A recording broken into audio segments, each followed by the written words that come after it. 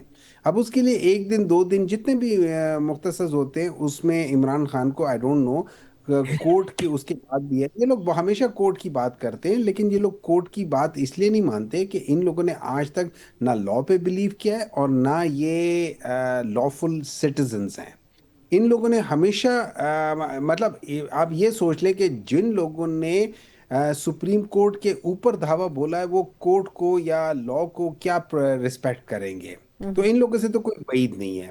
اب اس کے لیے ہم لوگوں نے ڈیفینیٹلی یہ کیا ہوا ہے کہ ضرور کریں، اور کچھ چیزیں ایسی ابہام کریٹ ہو رہی ہیں، I am sure it's a false thing, لیکن وہ اس ملک کے لیے اچھی نہیں ہے، وہ آپ ایسی نہیں ہونی چاہیے، اس قسم کے ابہام کریٹ نہیں ہونا چاہیے، کیونکہ خدا نخواستہ بعض چیزیں ایسی ہوتی ہیں جو وہ صحیح نہیں ہوتی ہے، لیکن اس کا کچھ لوگ اس کو ایکسپلائٹ کر کے they can play with the situation، تو یہ چیز ان کو نہیں کرنی چاہیے۔ اب رہی بات، ان لوگوں نے کہا ہے، انہوں نے کہا ہے کہ پاکستان تحریک انصاف کے زمانے میں بالکل کم ہو گیا 2019 میں ایگری کرتا ہوں کہ 2018 میں ہم آئے تھے اگست میں، اور ہم لوگوں نے اپنا جو فائنینشیل رخ تھا وہ بدلا تھا، تو 2019 میں جو بجٹ پیش ہوا تھا اس میں ہم 0.18 پر چلے گئے تھے۔ I totally agree with that thing, اور اس کے اگلے میں 2020 میں ہم 3.5 پہ چلے گئے تھے، 2021 میں ہم تقریباً 5.98 پہ چلے گئے، اور 2022 کا جو بجٹ آیا تھا جو ان لوگوں نے پیش کیا تھا لیکن ہماری کارکردگی تھی وہ 6.2 پہ چلی گئی تھی۔ پچھلے 4 سال سے جب سے یہ حکومتیں آئی ہیں دونوں مل کے، ان لوگوں نے اب سب کچھ ملا کے بھی 2% سے اوپر نہیں جا رہے، 2.5% سے اوپر نہیں جا رہے۔ سر مختصر کریں سر، یہ پاکستان کی ہسٹری میں بدترین فائنینشیل سال ہیں، یہ پاکستان کی ہسٹری میں بدترین وہ سال ہے کہ جس میں پاکستان مسلسل پیچھے جاتا جا رہا ہے۔ یہ اس میں کوئی نہیں ہے، اس میں آپ سارے فیکٹس کر لیں۔ اچھا، جن لوگوں کو انہوں نے کہا ہے کہ بھئی ہمیں ذرا چیک کریں ہمارے یہاں پہ کیا خرابی، جو انہوں نے رپورٹ لکھی تو شرم کے مارے 3 مہینے چھپاتے پہ رہے، وہ تو ان کی ریکوائرمنٹ تھی، ورنہ یہ لوگ تو اس کو بھی چوری کر گئے تھے۔ یہ لوگ تو ہر چیز چوری کرتے، رپورٹیں چوری کرتے ہیں، لوگوں کے ووٹ چوری کرتے ہیں، لوگوں کی۔ چلیں آپ سر، میں نے سوال ویسے پوچھا تھا سر آفریدی صاحب سے متعلق، لیکن وہ بحث پھر کہیں اور چلی گئی، وقت بڑا محدود ہے۔ چلیں میں حذیفہ صاحب، سر الیکشن کمیشن نے آپ کو اور طلال چودھری صاحب کے خلاف کچھ ضابطہ اخلاق کی خلاف ورزی کے اوپر سماعت مقرر کی ہے، سر کیا کہیں گے کہ آپ تو ہمیشہ مطلب ایک کھل کر بات کرنے والے ہیں، لیکن جو الزامات وہاں پر آ رہے ہیں سامنے، کیا آپ کو لگتا ہے کہ آپ اپنی پوزیشن کس طریقے سے جسٹیفائی کر سکیں گے؟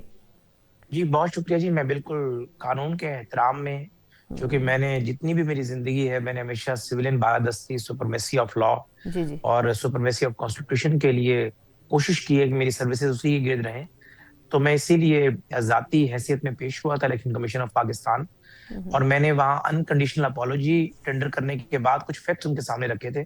ایک تو میں نے انہیں بتایا تھا کہ میں پوری انتخابی مہم کے دوران ایک بھی دفعہ میں کسی کارنر میٹنگ یا ایون کے کانسٹیچوئنسی میں موجود نہیں رہا، میرا سی ڈی آر کا ریکارڈ نکلوا کے چیک کیا جا سکتا ہے۔ البتہ ایک ایسی ایونٹ جس کو جلسے کا نام دیا گیا، اسی گراؤنڈ میں 2 دن پہلے ایک میوزیکل نائٹ ہوئی تھی جو کہ ہمارے جو رہائش گاہ ہے ہمارا پیلس، اس کے بالکل عقب میں ہے، تو اس میں نے شرکت کی تھی کیونکہ پی ایم ایل این کے جنہوں نے آفیشیل گانے گائے ہیں وہ اس میں آئے ہوئے تھے، ایک شادی کا ایونٹ تھا، اور پھر اسی گراؤنڈ میں ہمارے دوستوں نے کچھ 2 سے 3 دن بعد ایک سیاسی گیدرنگ کا انعقاد کیا جس میں میں نے جنرل باتیں کی جو کہ این اے 185 کی حدود میں بھی نہیں آتی۔ الیکشن کمیشن نے میری بات سنی اور میرے موقف کو وزن دیتے ہوئے انہوں نے ہمارے کینڈیڈیٹ کا جو نوٹیفکیشن ہے وہ انہوں نے کہا روکا نہیں جا سکتا اور جاری کیا۔ باقی این اے 185 میں جو پیپلز پارٹی الزامات لگا رہی ہے، میں سمجھتا ہوں اس میں صداقت نہیں ہے، کیونکہ پیپلز پارٹی این اے 185 کے ساتھ ایک اور حلقہ ہے مظفر گڑھ کا، بالکل سے ملکہ ہے ڈیرہ غازی خان سے، وہاں پیپلز پارٹی جیتی ہے، اور وہاں پر پیپلز پارٹی پہ الزام لگایا جا رہا ہے۔ ایک آزاد امیدوار ہیں اقبال پتافی، وہ بتا رہے ہیں کہ کس طریقے سے انتظامیہ کو جو ہے وہ مینیج کر کر مجھے ہروایا گیا، یا میرے لیے جو ہے وہی خندقیں کھودی گئیں جو دوست محمد کھوسا ڈیرہ غازی خان میں الزام عائد کر رہے ہیں۔ تو کیسے ہو سکتا ہے کہ ایک ہی پنجاب حکومت ہو اور ایک حلقے میں پیپلز پارٹی جیت رہی ہے تو الیکشن ٹھیک ہوا ہے؟ اور اس کے ساتھ دوسرے حلقے میں اگر پیپلز پارٹی ہاری ہے تو الیکشن غلط ہوا ہے. ٹھیک. یہ تو نہیں ہو سکتا کہ میٹھا میٹھا حبب کڑوا کڑوا تو یا تو آپ کہتے ہیں کہ علمدار قریشی والے میں حلقے میں بھی حکومت نے دھاندلی کی کوشش کی, وہاں یہ کہہ رہے ہیں کہ بالکل ٹھیک الیکشن ہوا, اس نے ہمارا امیدوار جیت گیا, جبکہ اس کے ساتھ جہاں پر نون لیگ کا امیدوار جیتا ہے وہاں پر پیپلز پارٹی کے 2024 الیکشن میں جو ووٹ تھے وہ تھے 26,000. اس الیکشن میں انہوں نے 50,000 ووٹ گین کیے ہیں, یعنی 26,000 ووٹ ان کے بڑے ہیں 24,000 تقریباً. تو اگر ہم نے دھاندلی کرنا ہوتی یا حکومتی انفلوئنس یوز کرنا ہوتا تو 26,000 پہ ہی رہتے, ہمارا امیدوار وہیں 80,000 پر ہوتا. اگر انہوں نے 50,000 ووٹ حاصل کیے ہیں تو اس بات کی غمازی کرتے ہیں کہ فری اینڈ فیئر الیکشن ہوا, اور انتظامیہ پہ جو الزامات لگائے جا رہے ہیں اس میں کوئی صداقت نہیں ہے.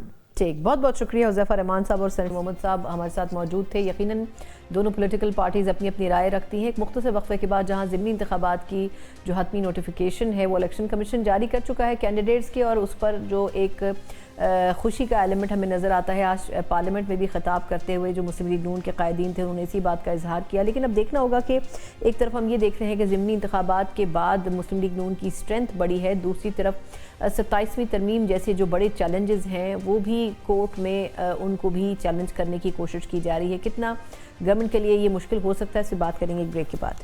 بریک کے بعد ایک بار پھر آپ کو خوش آمدید کہتے ہیں. ایک طرف ہم دیکھ رہے ہیں 27ویں ترمیم کو ہم وفاقی آئینی عدالت میں آج ہم نے چیلنج ہوتے ہوئے دیکھا, وہی وفاقی آئینی عدالت جو کہ 27ویں ترمیم کے تحت ہی قائم کی گئی ہے. لیکن سرپرائزنگلی ہمارے سیاستدان اور ہمارے جو لوگ ہیں وہ اسی عدالت میں گئے ہیں اسی کے خلاف مقدمہ دائر کرنے, اور اسی ترمیم کو مد نظر رکھتے ہوئے جس ترمیم کی صورت میں وہ شکل میں آئی ہے. اب دیکھنا ہوگا کہ آئینی طور پر یہ کتنا جسٹیفائیڈ ہے, کیا وہ عدالت اپنے خلاف بھی کوئی فیصلہ دے سکتی ہے. دوسری طرف ضمنی الیکشن کے بعد جو بلند و بانگ دعوے مسلم لیگ نون کی طرف سے ہم نے آج پارلیمنٹ میں بھی ہوتے ہوئے دیکھے, بظاہر تو محسوس ہوتا ہے کہ مسلم لیگ نون اس کامیابی پر بڑی خوش ہے, لیکن کیا واقعی پیپلز پارٹی اتنی کمزور ہو چکی ہے؟ دیکھا جائے تو نمبر گیم کے حساب سے سادہ اکثریت تو اس وقت مسلم لیگ نون کو مل چکی ہے, لیکن کیا واقعی اس پر اکتفا کیا جائے گا یا پھر نہیں؟ اسی پہ تفصیلاً ان تمام چیزوں پر بات کریں گے. بات کرنے کے لیے میرے ساتھ موجود ہیں نہ صرف یہ کہ سینئر تجزیہ کے پلڈاٹ کے سربراہ ہیں احمد بلال محبوب صاحب میرے ساتھ موجود ہیں. احمد بلال صاحب, سر آپ کے وقت کا بہت شکریہ. سر پہلے تو یہ 27ویں ترمیم جو چیلنج کی گئی ہے, یہ سمجھ نہیں آ رہا کہ آج چیلنج تو ہو گئی لیکن اسی کورٹ میں جو کہ بنی ہے اس کی توسط سے, کتنا یہ مطلب قانونی طور پر درست ہے کہ آپ اسی چیز کے خلاف جا رہے ہیں جو کہ اس میں لکھی ہوئی ہے اور وہیں جا رہے ہیں جس کے خلاف آپ ہیں؟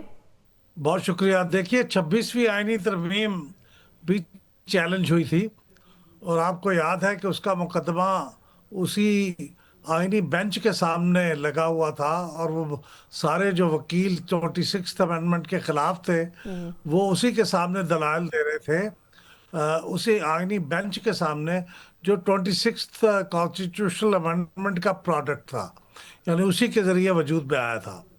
تو ظاہر ہے کہ جب آپ کے پاس اویلیبل فورم ہی وہی ہوتا ہے جس پہ آپ نے ان کی اپنی جو حیثیت ہے اس کو چیلنج کرنا ہو تو پھر یہ کرنا پڑتا ہے. تو 26th کانسٹیٹیوشنل امینڈمنٹ کے اوپر بھی یہ کام ہو رہا تھا, ابھی وہ مقدمے کا فیصلہ نہیں ہوا تھا کہ یہ آئینی عدالت بن گئی ہے.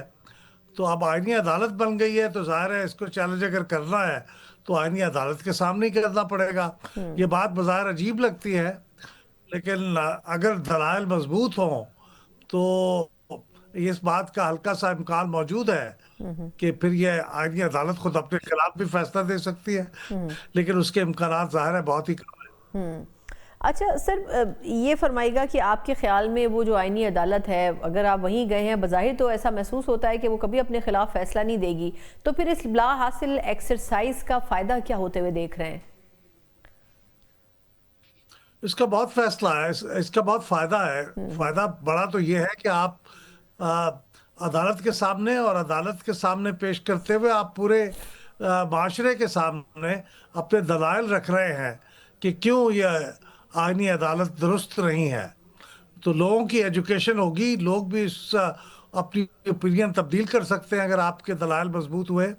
اور اگر یہ ٹیلی کاسٹ ہو گیا تو پھر لوگوں کو زیادہ بھی پتہ چلے گا, ورنہ کم از کم اخبارات اور ٹیلی ویژن کی رپورٹ کے ذریعے پتہ چلے گا. تو یہ جن لوگوں کا یہ یقین ہے کہ یہ آئینی عدالت بننا درست نہیں ہے, ان کا یہ فرض ہے کہ اس کو وہ جس حد تک ممکن ہو, وہ جس فورم پہ بھی ممکن ہو وہ چیلنج کریں تاکہ ان کا فرض ادا ہو. دیکھیے کہ فائدہ ہوگا کہ نہیں ہوگا, لیکن انہوں نے اپنا فرض ادا کیا کہ کہ انہوں نے جس حد تک ہو سکتا ہے اس کے خلاف اپنے دلائل پیش کیے. اچھا اب سر ایک اور پہلو وہ یہ کہ جو ضمنی الیکشنز ہوئے ہیں، پہلے تو آپ ہم سے بہتر جانتے ہیں انتخابات کو پاکستان کے، عموماً آپ کے خیال میں کیا یہ رائے درست ہے کہ ضمنی انتخابات میں وہی پارٹی کامیاب ہوتی ہے جو رولنگ پارٹی ہوتی ہے؟ کبھی آپ نے کوئی ایسا اپسیٹ ہوتے ہوئے دیکھا ہے کہ رولنگ پارٹی کے بجائے اپوزیشن کی جو جماعتیں ہیں وہ کامیاب ہو جائیں؟ کیونکہ اس مرتبہ کے ضمنی الیکشن میں نون لیگ نے یہی کہا ہے کہ ہم نے اپنی کارکردگی کی بنیاد پر پچھلے 1 سال کی کامیابی حاصل کی ہے. جی ہاں، کئی دفعہ دیکھا ہے میں نے کہ جو رولنگ پارٹی ہوتی ہے اس کے امیدوار بھی ہار جاتے ہیں بائی الیکشن میں. اور یہ بہت زیادہ پرانی بات تھی. پی ٹی آئی جب اثر اقتدار تھی تو ان کے زمانے میں بھی ایسا ہوا تھا، اور اسی سے اندازہ ہو رہا تھا، لوگوں کو نے اندازے لگائے کہ پی ٹی آئی اپنی پاپولیرٹی لوز کر رہی ہے، اور وہ کسی حد تک درست بھی تھا. یہ تو بعد کے واقعات تھے، پھر وہ پلڑا دوسری طرف جھکا دیا، لیکن اس وقت ایسا محسوس ہو رہا تھا. تو یہ ہو جاتا ہے. جو برس اقتدار پارٹی ہوتی ہے اس کو کچھ فائدے حاصل ہوتے ہیں، اور کچھ اس نے چکے اگر کام اچھے نہ کیے ہوں تو وہ لائبلٹی بھی ہوتی ہے، تو لوگ اس کی ناقص کارکردگی کی بنا پہ اس کے خلاف بھی ہو جاتے ہیں، تو اس لیے وہ اس کے خلاف ووٹ دے دیتے ہیں. تو یہ ممکن ہوتا ہے. صحیح. اچھا اب سر یہ جو نمبرز کے لحاظ سے ڈیبیٹ ہو رہی ہے کہ جی مسلم لیگ نون کے پاس اتنے نمبرز اب موجود ہیں کہ سادہ اکثریت کے قریب ہیں، تو بظاہر وہ پیپلز پارٹی پہ جو ڈیپینڈنسی ہے وہ نہیں رہی. آپ کی اس پہ کیا رائے؟ جی ہاں، بالکل درست ہے یہ بات، لیکن یہ خالی پاکستان مسلم لیگ نواز کی سادہ اکثریت نہیں ہے. ان کے پاس الگ ایک پارٹی کی حیثیت سے سادہ اکثریت ابھی بھی نہیں ہے، اور وہ بہت فاصلہ ہے. اس کے جو دوسرے چھوٹے الائز ہیں نا پیپلز پارٹی کے علاوہ، جیسے متحدہ قومی موومنٹ ہے، جیسے پاکستان مسلم لیگ جو پہلے قائد اعظم کہلاتی تھی وہ ہے، اور پھر کوئی ایک ایک نشست والے بھی بہت سے ان کے الائز ہیں، تاکہ پاکستان مسلم لیگ ضیاء ہے، اور بی این پی یہ بلوچستان عوامی پارٹی باپ بھی ہے. تو یہ سارے مل کے اب ان کے پاس 169 شاید 170 سیٹس ہو گئی ہیں، تو جبکہ چاہیے 169. 170 سیٹس ہونے کا مطلب ہے کہ اب مسلم لیگ اور اس کے الائز کو سادہ اکثریت پروف کرنے کے لیے پیپلز پارٹی کے ووٹوں کی ضرورت نہیں ہے. لیکن بہرحال پیپلز پارٹی کے ووٹوں کی اور کئی کاموں کے لیے ضرورت ہوگی، لیکن قومی اسمبلی میں جہاں اکثریت ظاہر کر کے آپ حکومت بناتے ہیں وہاں اس کی ضرورت نہیں رہی. ٹھیک. اچھا اب یہ جو سر کہا جا رہا ہے کہ جوائنٹ سیشن جو بلایا گیا ہے قومی اسمبلی اور سینٹ کے اجلاس کے ساتھ، اس میں بھی کسی اہم امینڈمنٹ کے بارے میں بات ہوگی، آپ کو کیا لگتا ہے سر کہ یہ بھی کوئی کچھ نیا ہونے والا ہے، یا پھر آپ کو لگتا ہے کہ کچھ اور ایسا ہے جو کہ افواج سے جڑا ہے جو کہ پیش کیا جانا ہے آنے والے کچھ دنوں میں؟ دیکھیے جو لیجسلیشن ہے یا ایون کانسٹیٹیوشنل امینڈمنٹ ہے، یہ کچھ اس طرح کا کلاسیکل طریقے سے تو نہیں ہوتی جیسے جمہوریت میں ہونی چاہیے، کہ پہلے اس کا ٹیکسٹ سامنے آتا ہے، پھر مختلف لوگ بحث کرتے ہیں، اسمبلی میں بحث ہوتی ہے، اسمبلی کے علاوہ بحث ہوتی ہے. یہاں پہ تو طریقہ یہ ہے کہ جو 3-4 بڑے پاور بروکرز ہیں، انہیں میں اگر یہ استعمال کروں لفظ، تو جو بڑی پارٹیاں ہیں ان کے 4-5 لوگوں سے بات چیت ہو جاتی ہے. مثلا اس کیس میں پاکستان مسلم لیگ نواز کی لیڈرشپ اور پیپلز پارٹی کی لیڈرشپ اور جو چھوٹے چند الائز ہیں مسلم لیگ نواز کے، ان کی لیڈرشپ سے باتیں ہو جائیں گی. اگر وہ تیار ہو جائیں تو اچانک ترمیم بھی آ جائے گی، اگر وہ تیار ہوں گے تو کوئی اور لیجسلیشن بھی آ جائے گا. تو یہ ہو سکتا ہے، لیجسلیشن ہونے کا امکان زیادہ ہے، لیکن کانسٹیٹیوشنل امینڈمنٹ کی لیجسلیشن اس کا امکان نسبتاً کم ہے، کیونکہ شاید اس کے لیے اتنا وقت نہیں ملا اتفاق رائے کے لیے. لیکن ہو بھی سکتا ہے، کیونکہ یہاں اتفاق رائے کے لیے کوئی بہت زیادہ لمبی مشقت کی ضرورت نہیں. ایک پارٹی ہے، اس کا پریزیڈنٹ ہے، پارٹی کا پریزیڈنٹ اگر مان جائے گا تو پھر وہ کر لیں گے. صحیح. اچھا آخری سوال سر کہ آپ کے خیال میں جو 28ویں ترمیم کے اوپر بات ہو رہی ہے، ہم نے پہلے بھی اس سے پہلے 1-2 شوز میں آپ سے بات کی تھی، آپ کے خیال میں اب تو کچھ کلیئرٹی نظر آئی ہے کہ 28ویں ترمیم میں کن چیزوں کا احاطہ ہوگا؟ مسلم لیگ نون کچھ اپنی بھی خواہشات ہیں جو کہ 28ویں ترمیم کا حصہ بنانا چاہتی ہے؟ ابھی تک کلیئرٹی تو نہیں ہے، کلیئرٹی سے زیادہ مطلب سرٹنٹی نہیں ہے، لیکن یہ ہمیں معلوم ہے کہ 27th کانسٹیٹیوشنل امینڈمنٹ کی کوئی انفنشڈ ایجنڈا ہے،